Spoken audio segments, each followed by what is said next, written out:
A quarta temporada de Game of Thrones estreou no último domingo na HBO. Antes da transmissão do primeiro episódio, conversamos com a alta atriz inglesa Gwendoline Christie, que interpreta a personagem Brienne of Tarth. Falamos também com o chileno Pedro Pascal, que entra na atração este ano como personagem Oberyn Martel. Gwendoline, you have huge fans on the internet, with so many animated GIFs of Brienne, and is she a voice of feminism in Game of Thrones? Because I saw so many animated GIFs from girls in Instagram and Twitter. I think George R.R. Martin has created a character which empowers women.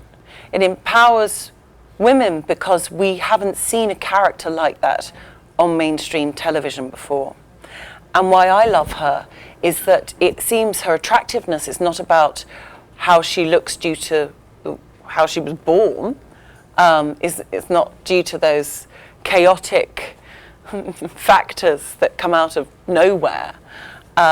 It's about her choice to do the best she can.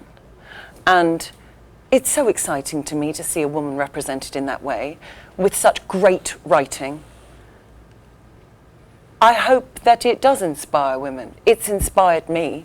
Sex is also an important part of Game of Thrones. Do you believe that Brienne will always be that tough, Gwendoline? Well, I don't think Brienne is having sex with anybody. So that's why we don't see them in the show. I also don't think that currently it's part of Brienne's immediate mindset. I think that the character is firmly established up to where we are in her dedication to the greater good, and that is what motivates her. What is wonderful about the story, about Game of Thrones, about these incredible unconventional narratives, is that the characters are tossed around and thrown into situations and forced to develop behaviourals that they've never exhibited before. So I think when it comes to Game of Thrones, you can expect the unexpected, so anything is possible with any of the characters. Unfortunately, the most effectively I can answer your question is, who knows?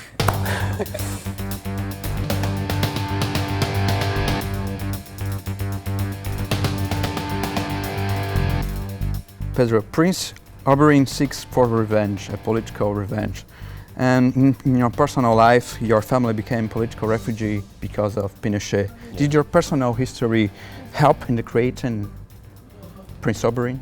I think it did help, actually, in that Oberyn, his lust for revenge is directly related to what happened to his sister.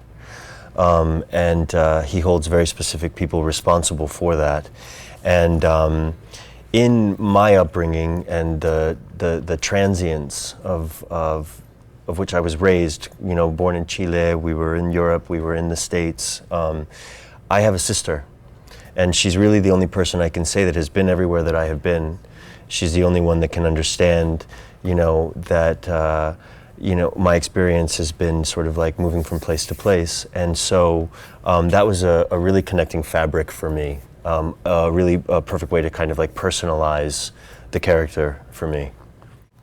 It's true that your audition happened by iPhone? The first round, yes, I taped it with my iPhone. How did this happen?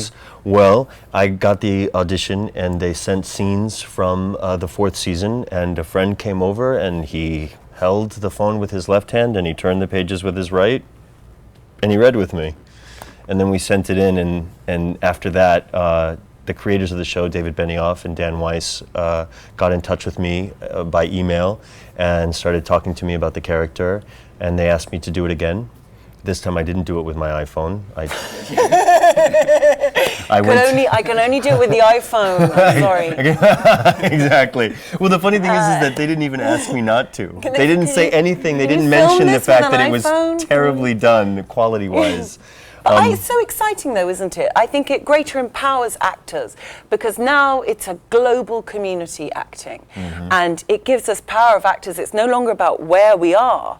We're all connected because of the wonderful media that we share in our modern age, so that we can put ourselves on tape and gain these wonderful opportunities.